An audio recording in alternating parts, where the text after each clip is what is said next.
So the expectations for literacy for the start of the term will be very similar to what we were doing at the end of last term. We haven't timetabled independent reading in because I know that for me as a reader, I prefer to do my reading before I go to bed or when I'm relaxing. So we're happy for you to do that whenever you'd like during your day.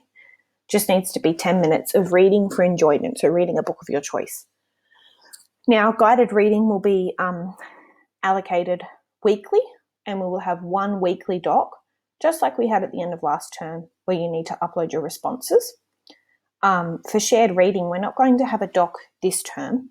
There will be daily activities that you'll have to do, but we're just asking that on a Friday, you will do one Flipgrid reflection, and we'll give instructions in that Flipgrid in the instruction section as to what you need to be doing and thinking about and talking about.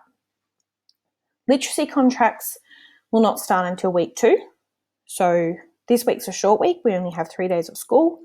There won't be any literacy contract, and we'll just do a half a literacy contract for week 2. And then week 3 and 4 will have a literacy contract combined. So it'll just be a short amount of activities for week 2. And we only want you to submit your literacy contract on a Friday. So please do not hand it in every day. Hand it in on a Friday. Your teacher will mark it or have a look at it over the weekend and return it to you ready for Monday. Writing will be the same as last term. So at the end of last term, we all had our own individual doc, and it had different days. Let me show you what it looked like. And so at the end of last term, we all had a doc like this. This is the one for week 1 of term 2. You have your learning intention up the top, and then you have these boxes where you're expected to put your work. So we can type in those boxes.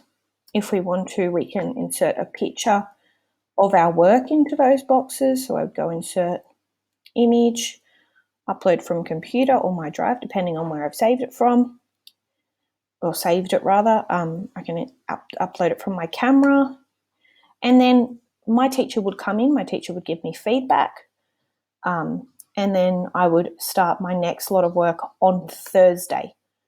So a lot of people were editing work they'd done on the Wednesday. Come down into your Thursday box so that we can keep track of what work you're doing and when you're doing it. And then finally, obviously on the Friday, you would complete work in the Friday box. But that doc needs to be submitted every day so that your teacher can give you feedback, because writing is something that we build up on, and it's something that we're drafting, we're recrafting, we're planning, we're editing, we're researching, depending on whatever the task is. So it needs to be something that you're doing every day, you're submitting every day so that your teacher can mark it and give you feedback. But like I said, if you're having any trouble uploading or accessing Google Classroom,